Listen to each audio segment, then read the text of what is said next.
નમસ્કાર વિદ્યાર્થી મિત્રો, પુનરાવર્તનના પાછલા લેક્ચરની અંદર મિત્રો આપણે જે મુદ્દાની ચર્ચા કરી હતી એ હતો પ્રકરણ નંબર 3 સુરેખ પદ પર ગતિમાં નિયમિત પ્રવેગી ગતિના સમીકરણો વિશે માહિતી મેળવી હતી અને એના રિલેટેડના ન્યુમેરિકલ્સ પણ એ આપણે ડિટેલની અંદર કેવી રીતે નિયમિત પ્રવેગી ગતિના સમીકરણોનો ઉપયોગ કરવો અને એ ઉપયોગ કરેલા સમીકરણો પરથી ન્યુમેરિકલ દાખલો કેવી રીતે ગણવો એની પણ આપણે નોંધ લીધેલી હતી. ક્લિયર? આજે મિત્રો ત્રીજા ચેપ્ટરનો એક બીજો મહત્વનો ટોપિકની ચર્ચા કરવા જઈ રહ્યા છે, જેનું નામ છે સાપેક્ષ વેગ. સાપેક્ષ વેગ ત્રીજા ચેપ્ટર માટે આ પોઈન્ટ પણ એ ઘણો ઉપયોગી સાબિત થઈ જાય છે. આ મુદ્દા રિલેટેડના દાખલા પણ ઘણા બધા છે. ઓકે, તો આપણે first of all A theory કઈ રીતે સાબિત કરાય એ જોઈ લઈએ અને એના પરથી ન્યુમેરિકલ પણ એ આપણે ગણવાના છે. ઓકે, તો શરૂઆત કરીએ. સાપેક્ષ વેગ.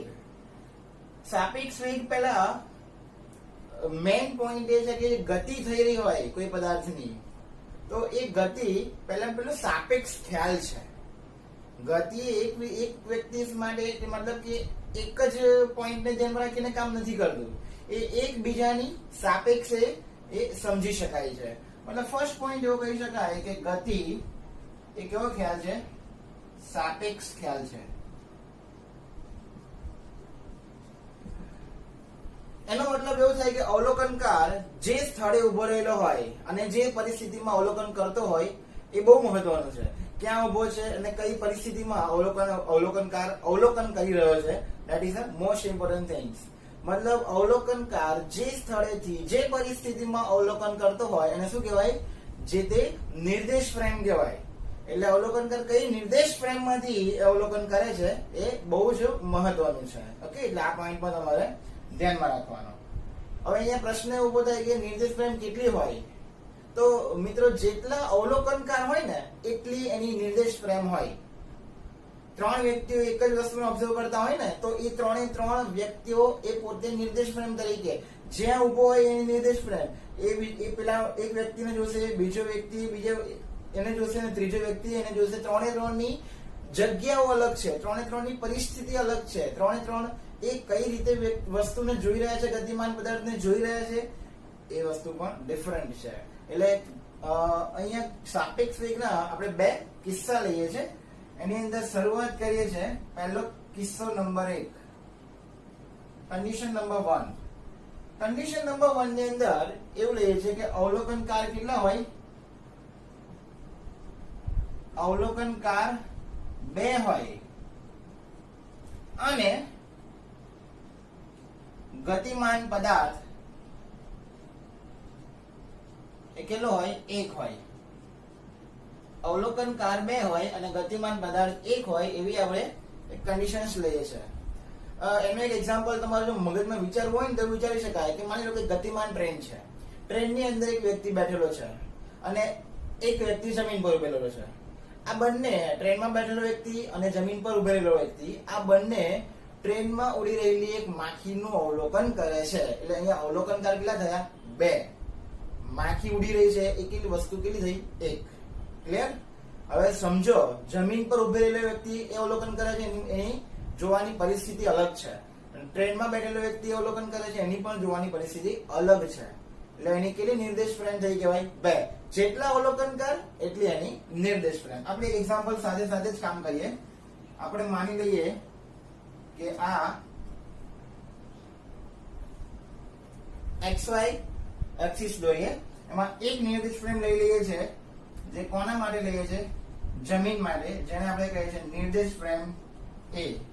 અને એની સાથે બીજી પણ નિર્દેશ ફ્રેમ લઈ લઈએ છે જે કોના શાના માટેની છે? તો કે ટ્રેન માટે, જેને કહે છે આપણે નિર્દેશ ફ્રેમ B. ઓકે, અહીંયા કોઈ ગતિમાન પદાર્થ માની લઈએ છે જેને નામ આપીએ છીએ P, જે અહીંયા શું લઈએ છે આપણે? માખી. ઓકે, તો હવે પરિસ્થિતિ શું થશે? જો ટ્રેન અને માખી એક જ દિશામાં ગતિમાં છે એવું માની લો તો અવલોકનકાર જે ટ્રેનમાં બેઠેલો છે ને એને માખીની ઝડપ કેવી લાગશે? ઓછી લાગશે. કેમ? કારણ કે બંને એક સરખા જ છે. જ્યારે જમીન પર ઉભી રહેલો વ્યક્તિ એ જ માખીની ઓબ્ઝર્વેશન કરશે ને, તેને માખીની ઝડપ એ કેવી લાગશે? કેવી લાગશે? વધુ લાગશે. ખ્યાલ આવે છે? એટલે આ પોઈન્ટ સમજવા જેવો છે. અને એ જ વસ્તુ જો રિવર્સ કન્ડિશનમાં થાય ને, તો આખી કન્ડિશન તમારી કેવી થઈ જાય? બદલાઈ જાય. એટલે એકની સાપેક્ષે બીજાની સાપેક્ષે પહેલાની ચર્ચાઓ એ આપણે સાપેક્ષ વેગની અંદર કરતા હોઈએ છીએ. ઓકે, નાઉ સમજી લો, આ નિર્દેશ ફ્રેમ એ છે. નિર્દેશ ફ્રેમ એ થી આપણે માખીનું અંતર એ ધારી લઈએ છીએ. કોની સાપેક્ષે ધારીએ છીએ? આપણે નિર્દેશ ફ્રેમ એ ની સાપેક્ષે બધું કામ કરીએ છીએ. અંતરને આપણે કહીએ છીએ x. કોનું અંતર શોધીએ છીએ? p નું. કોની સાપેક્ષે? a ની સાપેક્ષે. એટલે શું લખાય? pa. x pa. શું ઊંચાઈ? a ની સાપેક્ષે p નું અંતર. પાછળવાળાની સાપેક્ષે આગળવાળાનું અંતર માપી શકાય. Okay, next. એ જ રીતે b ની સાપેક્ષે અંતર શોધવું હોય તો x p b. કઈ નિર્દેશ ફ્રેમથી સાપેક્ષે? b ની સાપેક્ષે. કોનું અંતર? માખીનું અંતર. અને એ બીજું આ બે વચ્ચેનું અંતર શોધવું હોય તો x b a. શું ઊંચાઈ? a ની સાપેક્ષે b નું અંતર. ખ્યાલ આવી ગયો? તો આ રીતે તમે દરેકના અંતર એ ધારી શકો છો. હવે આકૃતિને ધ્યાનપૂર્વક જુઓ તો એક મેથેમેટિકલ ઇક્વેશન્સ બને. જો આખું સમગ્ર આખા બરાબર આ બેનો શું થાય છે? સરવાળો થાય છે. આકૃતિ પરથી શું કહી શકાય? આ xpa સમગ્ર મૂલ્ય બરાબર આ બેનો સરવાળો. એટલે કે મોટો ટુકડો બરાબર બે નાના નાના ટુકડાના સરવાળો. એટલે કહી શકાય કે આકૃતિ પરથી શું લખી શકાય? તો કે xpa બરાબર xpb વત્તા xba. આગળ પાછળ લખો તોય પ્રશ્ન. સરવાળામાં તો બધું નિયમ લાગુ પડે છે. નાઉ હવે તમારે આ તો અંતરનું વાત થઈ. તમારે અંતર શોધવાનું છે? તો કે ના, તમારે શું શોધવાનું છે? સાપેક્ષ વેગ. હવે અંતર પરથી t સમયે તમારે વેગ શોધવો હોય ને, તો જે તે સમીકરણનું t ની સાપેક્ષે શું કરવું પડશે? વિકલન કરવું પડશે. તો તમને એનો વેગ મળશે. એટલે આ સમીકરણનું સમય t ની સાપેક્ષે એ શું કરવું પડશે? વિકલન કરવું પડે. વિકલન કરો બધી બાજુ કરવાનું. એટલે બધાને d/dt વડે ગુણવાના. d/dt into xpa બરાબર d/dt into xpb dx of pb upon dt વત્તા dxba upon dt. હવે dx upon dt તમને ખબર જ છે શું મળે? તત્કાલીન વેગ v મળે. પણ કોનો મળશે? pa no. ધેટ ફોર અહીંયા શું લખી શકાય? v pa બરાબર અહીંયા શું લખાય? v pb વત્તા અહીંયા શું લખાય? v va. ખ્યાલ આવી ગયો? અમારી તમારે જે બી ઇક્વેશન શોધવાનું આવે અને સૂત્ર કરતા બનાવીને એ તમે વેલ્યુએશન્સ બનાવી શકો છો, શોધી શકો છો. અહીંયા માની લો કે મારે VBA ને કરતા બનાવવા છે, તો આ પ્લસ છે, ક્યાં લઈ જવું પડે? ઉઠાઈને સામે. તો VBA બરાબર આ તો એવું ને એવું રહેવાનું. VPA આ ઉઠાઈને સામે આવશે, નિશાની માઇનસ ઓફ શું લખાશે? VPB જે એની સાપેક્ષે B નો વેગ દર્શાવે છે. નિર્દેશ ફ્રેમ એની સાપેક્ષે નિર્દેશ ફ્રેમ B નો વેગ શોધવો હોય તો આ રીતે તમે ઇક્વેશન્સ બનાવી શકો છો. ખ્યાલ આવી ગયો? જે સાપેક્ષ વેગની કન્ડિશન નંબર 1 જેની અંદર શું છે? અવલોકનકાર 2 અને ગતિમાન પદાર્થ કેટલો છે? 1. આ બે અવલોકનકાર લઈ લીધા. જેટલા અવલોકનકાર એટલી એની નિર્દેશ ફ્રેમ. ગતિમાન પદાર્થ આપણે શું લઈએ છીએ? એ તરીકે માગીએ. આકૃતિમાં દર્શાવ્યા મુજબ આપણે આ જે અંતરો છે એને પહેલા આપણે ધારણા કરી. પાછળવાળાની સાપેક્ષે આગળવાળાનું અંતર, એટલે કે એની સાપેક્ષે કોઈ એક સ્પોટ છે ને એને ધ્યાનમાં રાખીને આપણે કામ કરીએ છીએ. કોઈ પણ વસ્તુનું સ્થાન બતાવવું હોય ને તો આપણે એક બિંદુને નિશ્ચિત કરીએ છીએ અને નિશ્ચિત બિંદુની આસપાસ જ તમે કોઈ બી વસ્તુ બતાવી શકો છો કે અહીંયાથી આટલું છે, એમ આ વસ્તુ અહીંયાથી આટલી પડી ગયું. એ રીતે આમાંથી અહીંયાથી આટલું અંતર ધરાવે છે, આ નિર્દેશ ફ્રેમ અહીંયાથી આટલું અંતર ધરાવે છે. એ વસ્તુ આપણે અહીંયાથી અંતર પ્રમાણે ડિફાઇન કરી શકીએ છીએ. એટલે આપણે એનું અંતર પરથી સમીકરણ આકૃતિ પરથી મેથેમેટિકલી ઇક્વેશન બનાવ્યું. xpa બરાબર આ બેનો સરવાળો. હવે તમને અંતર નહીં શોધવું, તમારે તો વેગ શોધવો છે. અંતર પરથી વેગ મેળવવો હોય ને તો વિકલન કરવું પડે. તો આપણે શું કર્યું? સમીકરણનું વિકલન.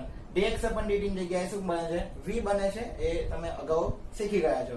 અને જેને પણ સૂત્ર કરતા તમારે બનાવવા હોય, આપણે એની સાપેક્ષે b નો વેગ શોધવો છે, તો v b ને કરતા બનાયા, આ પ્લસ છે તો ઉઠાઈને સામે આવે તો માઈનસ. આ કન્ડિશન નંબર 1 થઈ. હવે આપણે આની કન્ડિશન નંબર 2, જેમાં ડિફરન્સ શું છે? આ બે ડિફરન્સ થઈ જશે. અવલોકનકાર 2 ની જગ્યાએ 1 અને ગતિમાન પદાર્થ 1 ની જગ્યાએ 2 થઈ જશે. એવી કોઈ કન્ડિશન હોય તો જોઈએ શું રીતે વેગ મળે. એનો વેગ તો તમને ડાયરેક્ટલી મળી જાય, ડાયરેક્ટ. એમાં કોઈ વસ્તુ, કોઈ ચર્ચાની જરૂર પણ નથી. હવે આપણે શીખીએ છીએ કન્ડિશન નંબર 2, જેમાં અવલોકનકાર કેટલા લઈ લેવાના? 2 ની જગ્યાએ 1 કરવાના અને ગતિમાન પદાર્થ કેટલા કરવાના? 1 ની જગ્યાએ 2 હોય. લો, હવે કન્ડિશન બદલાઈ ગઈ. કન્ડિશન નંબર 2 થઈ ગઈ. મેં કહ્યું હમણાં, જેટલા અવલોકનકાર એટલી નિર્દેશ ફ્રેમ. અવલોકનકાર કેટલા? 1, તો નિર્દેશ ફ્રેમ અહીં 1 જ લેવાની. એક જ વ્યક્તિ ઓબ્ઝર્વ કરતો હોય ને તો એની નિર્દેશ ફ્રેમ 1 જ થાય. અહીંયા y એક્સિસ, આ x એક્સિસ, ઉગમ બિંદુ O. ગતિમાન પદાર્થ કેટલા છે? 2. 2 પદાર્થ અહીંયા ધારી લઈએ છે અને નામ આપીએ છે A. બીજો પદાર્થ ધારીએ છે અને નામ આપીએ છે B. ક્લિયર? ખબર? ઓબ્વિયસલી આ A અને B નું કોઈ એક નિશ્ચિત બિંદુથી સ્થાન શોધવું પડે. જે નિશ્ચિત બિંદુ કયું છે? આપણે O થી આ A નું સ્થાન, જેને આપણે કહીએ છીએ આ રીતે દર્શાવીએ, અને O થી આ B નું સ્થાન, જેને આપણે આ રીતે દર્શાવી શકીએ છીએ. નાઉ આને દર્શાવવું હોય તો શું લખી શકાય? R of A. આનું સ્થાનાંતર દર્શાવવું હોય તો શું બતાવી શકાય? R of B. R ને આપણે સ્થાનાંતર સદિશ અથવા તો સ્થાન સદિશ તરીકે લઈ શકીએ છીએ.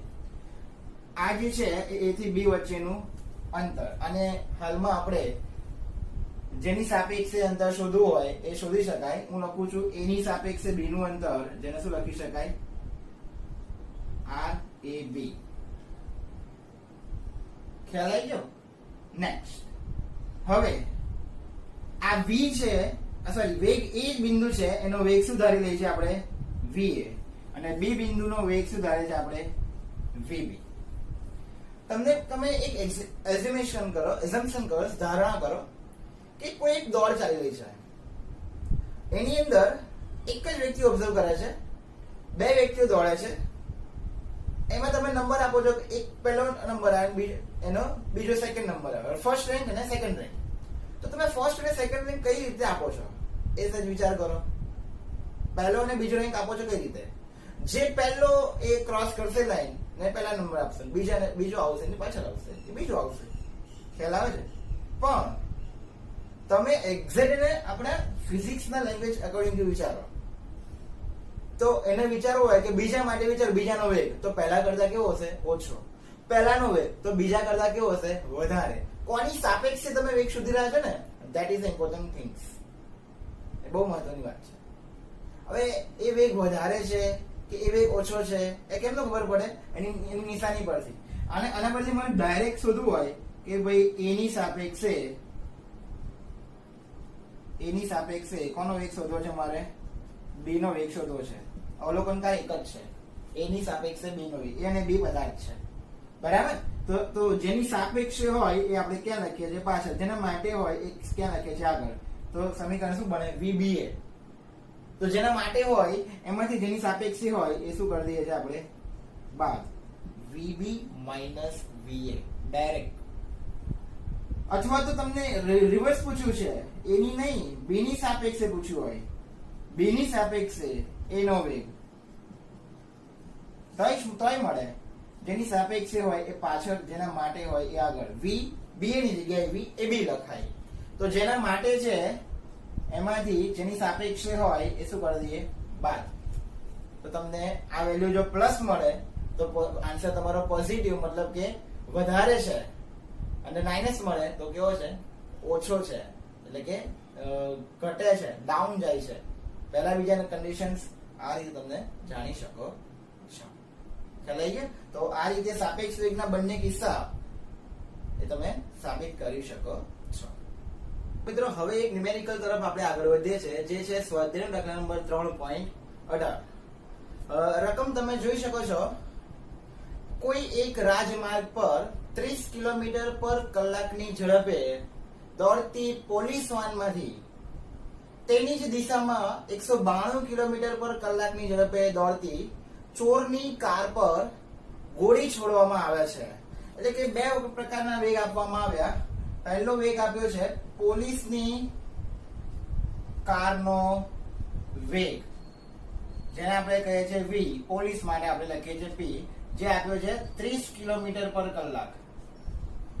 અને બીજો આપવામાં આવ્યો છે ચોરની કારનો વેગ. ચોરની કારનો વેગ જે આપણે કહીએ છીએ vt. t એટલે ચોર માટે આપણે થીફ કહીએ, થીફ. તો આપણે શું લખીએ છીએ t.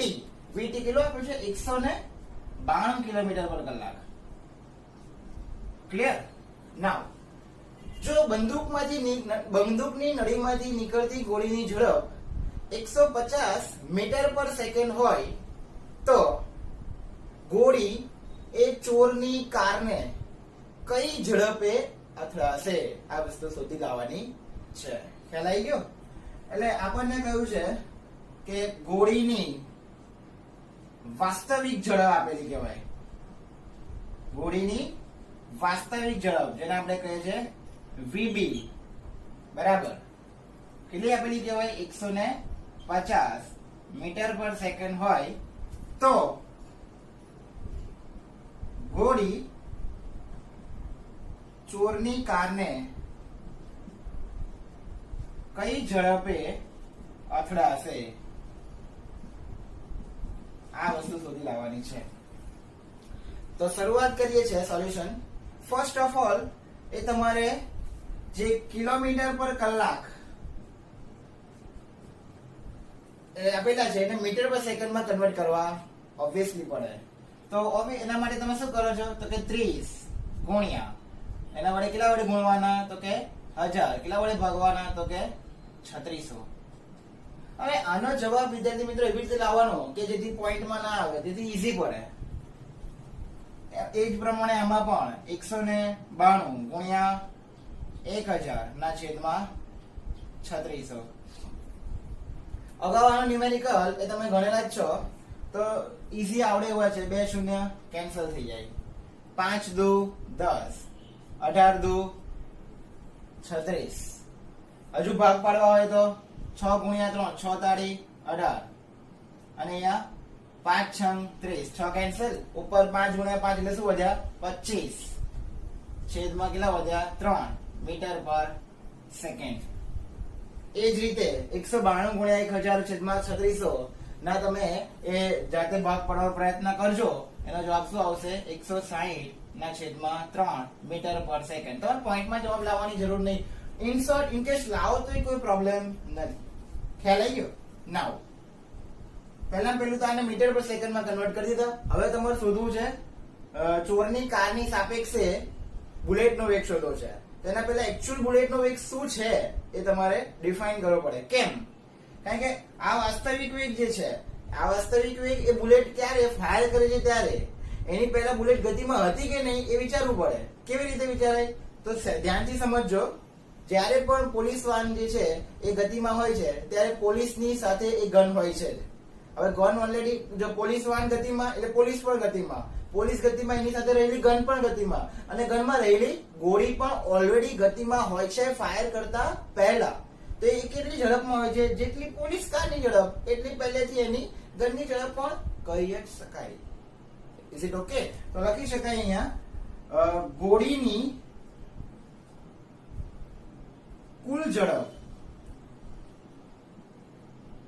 જેને આપણે લખીએ છીએ vb ડેશ બરાબર કુલ ઝડપમાં જે પોલીસ વાનની ઝડપ છે એ એક્ચ્યુઅલ ઝડપમાં શું કરી દેવાની? ઉમેરી દેવાની. તો vb પ્લસ vp. કેમ કર્યું ખબર પડી? કારણ કે બુલેટ ઓલરેડી પહેલેથી ગતિમાં હતી. કેટલી? 30 કિલોમીટર પર કલાક વાળી, એટલે કે 25/3 મીટર પર સેકન્ડ ના રેશિયોથી. પછી એને ફાયર કર્યો છે એટલે 150 મીટર પર સેકન્ડ વધે છે. એટલે એનો કુલ વેગ એ કેટલો થશે? તો કે 150 વત્તા 25 ના છેદમાં 3. આનું કેલ્ક્યુલેશન કરો. 150 ગુણ્યા 3 એટલે કે 450 વત્તા 25/3 એટલે કેટલા આવશે? 475 ના છેદમાં 3 યુનિટ શું આવશે? મીટર પર સેકન્ડ. હવે તમારે શું શોધી લેવાનું છે? ચોરની કારની સાપેક્ષે બુલેટની એટલે કે ગોળીની ઝડપ. તો લખી શકાય ઓબ્વિયસલી ચોરની કારની સાપેક્ષે બુલેટ અથવા તો ગોળી ની ઝડપ. જો ધ્યાન રાખજો કોની સાપેક્ષે છે? ચોરની કારની સાપેક્ષે. જેને આપણે શું લખીએ છીએ? ટી પાછળ. કોના માટે? ગોળી એટલે બુલેટ. જે શું લખાય? બી આગળ. અને એનું એક્સપ્રેશન શું લખાય? વીબી માઇનસ વીડી. વીબી અહીંયા વીબી ની જગ્યાએ આપણે શું લખીએ છીએ? એક્ચ્યુઅલ વેગ એનો વીબી ડેશ. તો અહીંયા વીબી ડેશ ની વેલ્યુ શું આપણને મળી છે? 475/3 માઇનસ વીટી. વીટી ની કિંમત મળી છે 160/3. હવે છેદમાં 3 એટલે તો કોમન લઈ લેવાના. ઉપરનો બાદબાકી 475 - 160. અને તમે બાદબાકી કરશો તો જવાબ શું મળશે? 315/3. કેટલો જવાબ મળે? 105 મીટર પર સેકન્ડ. તો બુલેટ ચોરની કારને કઈ ઝડપે અથડાશે? 105 મીટર પર સેકન્ડની ઝડપે અથડાશે તેમ કહી શકાય. એકદમ ઈઝી વેમાં એ તમારો દાખલો સોલ્વ થઈ શકે છે. આટલી કિંમત તમને આપેલી છે અને એમાં કીધું છે કે વાસ્તવિક ઝડપ. વાસ્તવિક મતલબ કે એ ઝડપથી નળીમાંથી ગોળી નીકળશે. હવે નળીમાંથી નીકળે છે એ પહેલા એક્ચ્યુઅલ બુલેટ ગતિમાં છે કે નહીં તો જોવાનું. તો એ કોની છે? પોલીસ કારની હશે. પોલીસ કારમાં ઓબ્વિયસલી ગતિમાં હોય તો બુલેટ પણ એની સાથે સાથે ગતિમાં જ કહી શકાય. ખ્યાલ આવી ગયો? એટલે એડ કરવો પડે અને ત્યારબાદ જે માંગેલી છે ટુ સ્ટેટમેન્ટ છે એ તમારે જોઈ લેવાનું. ખ્યાલ આવી ગયો? તો મિત્રો હવે જે ન્યુમેરિકલ જોઈએ છે એ છે ઉદાહરણ નંબર 3.9. રકમ જોઈએ તો રકમમાં એવું કીધું છે બે સમાંતર રેલવે ટ્રેક ઉત્તર દક્ષિણ દિશામાં છે. મતલબ કે આ એક રેલવે ટ્રેક છે અને એક બીજો રેલવે ટ્રેક છે એવું માની લો. આ ટ્રેક જે છે એ કઈ દિશા તરફ જઈ રહ્યો છે? તો કે ઉત્તર.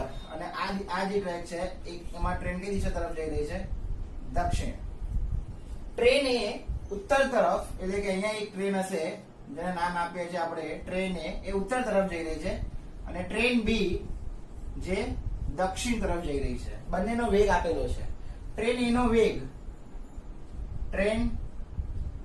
નો વેગ વીએ. ટ્રેન એ ઉત્તર તરફ 54 કિલોમીટર પર કલાક અને ટ્રેન બી દક્ષિણ તરફ 90 કિલોમીટર પર કલાકની ઝડપે જાય છે. એટલે એ જે છે એ 54 કિલોમીટર પર કલાકની ઝડપે જાય છે અને ટ્રેન બી છે એ 90 કિલોમીટર પર કલાકની જાય છે. એટલે વીબી બરાબર 90 કિલોમીટર પર કલાક. હવે સમજવાની વાત એ છે કે તમે આકૃતિ જોઈ શકો છો. આકૃતિની અંદર એક ટ્રેન ધન દિશા તરફ લઈએ તો બીજી કેવી આવે? ઋણ તરફ. એનાથી વિરુદ્ધ. એટલા માટે બીજી ટ્રેનનો વેગ તમારે કેવો લેવો પડે? માઇનસ. આ વસ્તુ આપેલી ના હોય એ તમારે મગજ દોડવું જોઈએ, ખબર પડવી જોઈએ. કેમ? કારણ કે તમે એને ઉગમ બિંદુ તરીકે લઈ લો તો આ બાજુ બધી વેલ્યુ કેવી આવે? ધન. અને આ બાજુ બધી વેલ્યુ કેવી આવે? ઋણ. જોઈ શકો છો. તો જે દિશા હોય એ દિશા તરફની વેલ્યુ તમારે એના પ્રમાણે લેવી પડે. એટલે આપણે ટ્રેન બી નો વેગ શું લઈશું? ઋણ. કિલોમીટર પર કલાકના મીટર પર સેકન્ડમાં ફેરવો તો 54 ગુણ્યા 1000/3600 આનો ગુણોત્તર કરશો તો શું આવશે? 15 મીટર પર સેકન્ડ. અને એ જ રીતે આનો ગુણોત્તર કરશો -90 ગુણ્યા 1000/3600 તો જવાબ શું આવશે? -25 મીટર પર સેકન્ડ. એટલે VA નો વેગ 15 અને VB નો વેગ -25. ક્લિયર? હવે આપણને જે વસ્તુ શોધવાની છે એના તરફ જઈએ. એમાં કન્ડિશન નંબર એ એવું કીધું છે કે A ની સાપેક્ષે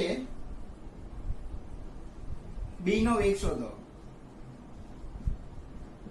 A ની સાપેક્ષે B નો વેગ. ઓબ્વિયસલી સિમ્પલ થઈ જાય. જેની સાપેક્ષે હોય એ પાછળ, જેના માટે હોય આગળ. તો શું લખાય? VBA. કિંમત શું બને? VB - VA. સિમ્પલ. હવે ધ્યાન રાખીને કામ હવે કરવાનું. VB ઓબ્વિયસલી નેગેટિવ સાઇન છે એટલે -25. વચ્ચે ઓફિશિયલી નિશાની માઇનસ. VA કેટલા આવે? 15. અહીંયા માઇનસ કરવાનું પ્લસ જવાબ આવશે મોટાની નિશાની માઇનસ. ધેટફોર નિશાની માઇનસ 15 અને 25 કેટલા થાય 40. જવાબ શું આવશે મીટર પર સેકન્ડ. એટલે કે એની સાપેક્ષે બી નો વેગ એ કેટલો હશે 40 મીટર પર સેકન્ડ જેટલો. પણ ટ્રેન એથી કેવી દિશામાં વિરુદ્ધ દિશામાં, એટલે નિશાની કેવી આપી છે નેગેટિવ આપી છે. નેક્સ્ટ કન્ડિશન બી. ટ્રેન બી ની સાપેક્ષે જમીનનો વેગ શોધવાનો છે. ટ્રેન બી ની સાપેક્ષે જમીનનો વેગ. હવે ઓબ્વિયસલી જમીન તો કેવી હોય સ્થિર હોય, એટલે એનો વેગ કેવો લેવાય 0. તે છતાં આપણે જોઈએ ટ્રેન બી ની સાપેક્ષે જેની સાપેક્ષે હોય પાછળ જ્યારે માટે હોય આગળ, તો શું લખાય VGB. G એટલે ગ્રાઉન્ડ જમીન, તો શું લખાય VG માઇનસ VB. બહુ ધ્યાન રાખીને કામ કરવાનું. VG એટલે જમીનનો વેગ. જમીનનો વેગ શું હોય 0. ઓફિસિયલી નિશાની માઇનસ. VB ની કિંમત ઓબ્વિયસલી -25 ને, એટલે -25 તરીકે કૌંસમાં લખવું પડે. માઇનસ માઇનસ જવાબ પ્લસ 25 + 0.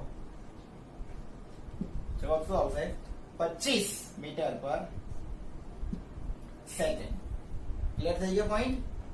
નેક્સ્ટ થર્ડ પોઈન્ટ એવો કહે છે કે ટ્રેન એની છત પર, એટલે ટ્રેને એની છત પર તેની ગતિની વિરુદ્ધ દિશામાં, ટ્રેન એની ગતિની વિરુદ્ધ દિશામાં ગતિ કરતો એક વાંદરો. આ ટ્રેન એની છત પર એક વાંદરો ટ્રેનની વિરુદ્ધ દિશામાં ગતિ કરે છે. એ વાંદરાનો ટ્રેન એની સાપેક્ષે વેગ આપેલો છે 18 કિલોમીટર પર કલાક. એટલે કે એની સાપેક્ષે વાંદરાનો વેગ, વાંદરો એટલે આપણે લખીએ છીએ મંકી, જેને એમ કોની સાપેક્ષે એની સાપેક્ષે શું લખાય VMA. ઓલરેડી આપેલો છે 18 કિલોમીટર પર કલાક.